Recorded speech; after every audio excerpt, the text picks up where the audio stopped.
तो रविवारचा दिवस होता. स्वाती सकाळपासून कामात मग्न होती.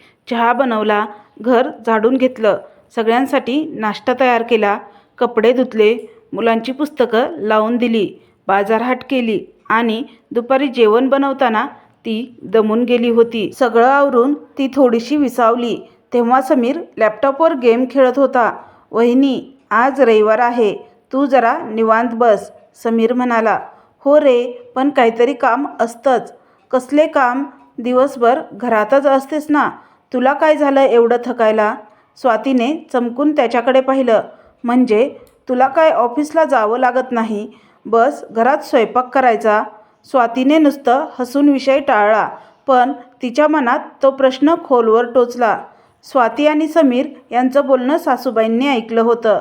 त्या स्वातीच्या जवळ आल्या आणि म्हणाल्या, बाळा, काही बोलू नकोस, वेळ येईल तेव्हा समीरला कळेलच गृहिणींच्या कष्टांची किंमत.